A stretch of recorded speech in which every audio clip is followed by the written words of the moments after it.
బాగుంది బస్సు. చాలా అంటే చాలా బాగుంది. వాళ్ళు రిసీవ్ చేసుకోవడం కూడా చాలా రెస్పెక్ట్ ఇచ్చి రిసీవ్ చేసుకుంటారు. ఇంతకుముందు ఆరెంజ్ టూర్స్ అండ్ ట్రావెల్స్లో ట్రావెల్ చేసిన, కావేరీ ట్రావెల్స్లో ట్రావెల్ చేసినా కానీ వాళ్ళు రిసీవ్ చేసుకోవడం, వాళ్ళు మాట్లాడే పద్ధతే నచ్చకుండే అసలు. కానీ వీళ్ళు జింగ్ బస్ మ్యాక్స్ ఇది తక్కువనే పడ్డది, ప్రైస్ కూడా 1200 ఏమో పడ్డది అంతే. చాలా మంచిగా రిసీవ్ చేసుకుంటారు. మస్తు అనిపించింది నాకైతే బస్సులోకి ఎంట్రీ కాగానే. బస్సు కూడా చాలా నీట్గా ఉంది, బాగుంది, గుడ్ ఇంప్రెషన్. సో ఇప్పుడు ప్లాన్ ఏంటంటే, మనమైతే తెలుసు కదా నార్త్ ఈస్ట్ మొత్తం కవర్ చేద్దామని స్టార్ట్ అయిపోయినా. ఫస్ట్ నాగాల్యాండ్ వెళ్తున్నా ఇక్కడ నుంచి. ప్రస్తుతానికైతే ఈ బస్సు చెన్నై వరకు, చెన్నై నుంచి ఫ్లైట్ ఉంది గువాహటికి, గువాహటి నుంచి దీమాపూర్ నుంచి కోహిమా నుంచి కిసామా. ఇది ట్రావెలింగ్, అక్కడి వరకు వెళ్ళాలి. కిసామాలో ఏంటి అంటే డిసెంబర్ 1 నుంచి అంటే 10th వరకు ఒక ఫెస్టివల్ సెలబ్రేట్ చేస్తారనమాట వాళ్ళు. వాళ్ళ కల్చర్ అదంతా కొంచెం బాగా సెలబ్రేట్ చేస్తారు.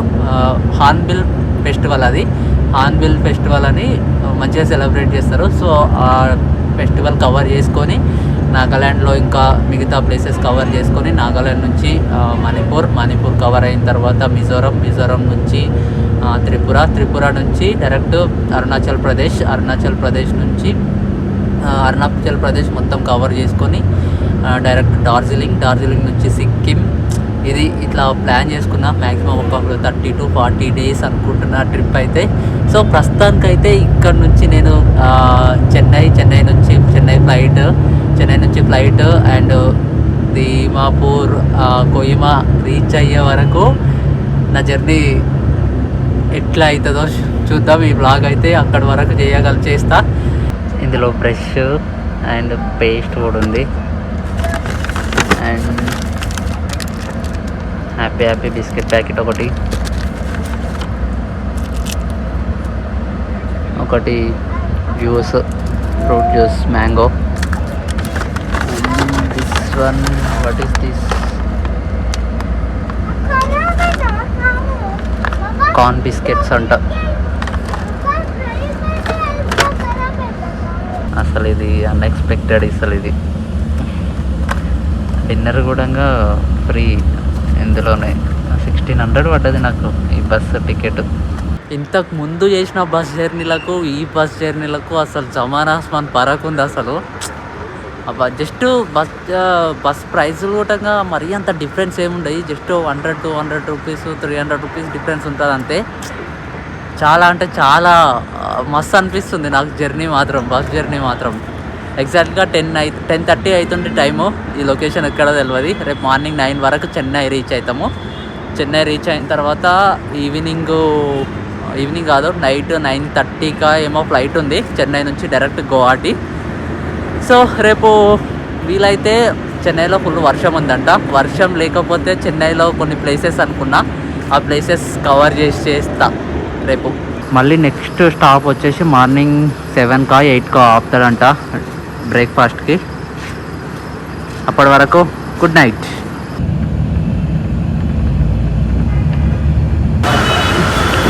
చెన్నైలో దిగేసిన 10:30 అవుతుంది టైము ఎగ్జాక్ట్లీ. టూ మచ్ వర్షం అసలు. వామ్మో, ఇంత ఆనం పడుతుందండి. చెన్నైలో ఫుల్ వర్షం, అసలు చాలా ఘోరంగా పడుతుంది వర్షము. జస్ట్ 1 kilometer ట్రావెల్ చేయడానికి 70 రూపీస్ ఏమో ఓలా బుక్ చేసుకొని వచ్చిన. అసలు అంబ్రెల్లా లేదు, రెయిన్ కోట్ కూడా లేదు. వర్షంలో తడవలేక ఓలా బుక్ చేసుకొని ఒక రూమ్కి అయితే వచ్చిన. రూమ్ తీసుకున్నా. 900 చార్జ్ చేసిర్రు జస్ట్ 12 hours. నేను ఈవినింగ్ నైటు 9:30కి ఏమో ఫ్లైట్ ఉంది చెన్నై టు గువాహటికి. 8 o'clock చెక్అవుట్ చేస్తా అని చెప్పిన. 900 చార్జ్ చేసిర్రు. రూమ్ ఇది.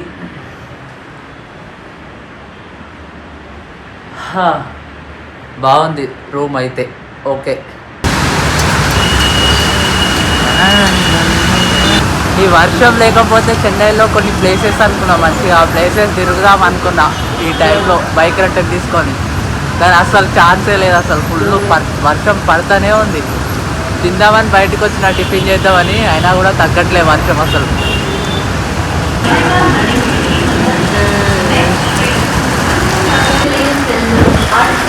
నాకు దళిత్రమో అదృష్టమో తెలియదు కానీ మార్నింగ్ చెన్నైలో 10:30కేమో దిగిన నుంచి వర్షం పడుతూనే ఉంది, నాన్ స్టాప్ ఒకటి కొడుతూనే ఉంది. సరే అని రూమ్ చెక్-ఇన్ అయిపోయి రూమ్లోకి వెళ్ళి ఫ్రెష్ అయిపోయి బయటకు వచ్చి టిఫిన్ చేసి వచ్చి కొద్దిసేపు పడుకున్నా. యాక్చువల్లీ ఫ్లైట్ వచ్చి 9:30కి ఉంది, నైట్ 9:30కి ఉండే ఫ్లైట్. పడుకున్నాక మెసేజ్ వచ్చింది, వాట్సాప్లో మెసేజ్ వచ్చింది. చెక్ చేసుకుంటే అది ఫ్లైట్ 5 అవర్స్ డిలే ఉందంట అని చెప్పి మెసేజ్ వచ్చింది. 9:30కి ఉండాల్సింది 3:30కి, నెక్స్ట్ డే 3:30కి ఉంది. అమ్మ చాలా లేట్ అయిపోతుంది అంటని చెప్పి ఫ్లైట్ రీషెడ్యూల్ చేసుకోవచ్చో లేకపోతే ఫ్లైట్ చేంజ్ చేసుకోవచ్చో అనే ఆప్షన్ ఉండే ఆడ. ఫ్లైట్ చేంజ్ చేసుకుంటా అని చెప్పిన ఫ్లైట్ చేంజ్ చేసేసారు. మార్నింగ్ 7 o'clock ఉంది ఫ్లైట్. సరే అంటే నేను యాక్చువల్లీ రూమ్ చెక్-ఇన్ 12 hours తీసుకుని ఉంటే మళ్ళీ దానికి 24 hours అప్గ్రేడ్ చేసుకున్న వాళ్ళ దగ్గరికి వెళ్ళి రిసెప్షన్లో వెళ్ళి అప్గ్రేడ్ చేసుకున్న. Morning 7 o'clock flight. మార్నింగ్ 7కి ఎక్కితే నాన్ స్టాప్ ఫ్లైట్ అది. మార్నింగ్ 7కి ఎక్కితే 9:50కేమో గువాహటిలో దిగిపోతా.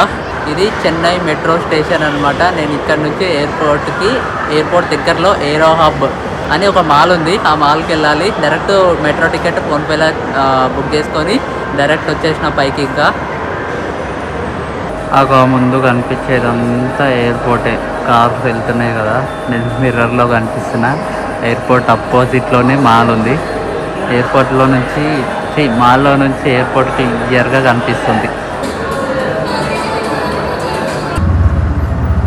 So that's it guys.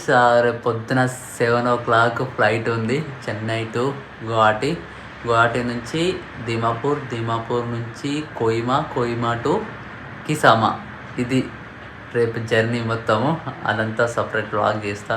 ఇంకా ఎవరైనా వీడియో చూసుకుంటే సబ్స్క్రైబ్ చేసుకోకపోతే సబ్స్క్రైబ్ చేసుకోండి. నార్త్ ఈస్ట్ ఇండియా మొత్తము కంప్లీట్గా చూపిస్తా, అన్ని ప్లేసెస్ బాగుంటుంది. నేను ఎక్స్పెక్ట్ చేస్తున్నా బాగుంటుంది అని చెప్పేసి అట్లనే ఉండాలి. ఖచ్చితంగా నేను ఇప్పటివరకు వెళ్ళిన ప్లేసెస్లో ఏది డిసప్పాయింట్ కాలేను. సో ఇది కూడా ఇక్కడ డిసప్పాయింట్ అవ్వకుండా ఫుల్ ఎనర్జీతో వీడియోస్ అండ్ నేను ఎంజాయ్ చేస్తా. ఖచ్చితంగా నేను ఎంజాయ్ చేసిన వీడియోస్ అన్నీ అప్లోడ్ చేస్తూనే ఉంటా, అసలు మిస్ అవ్వకండి. చాలా బాగుంటుంది. సబ్స్క్రైబ్ చేసుకోకపోతే సబ్స్క్రైబ్ చేసుకోండి. చలో.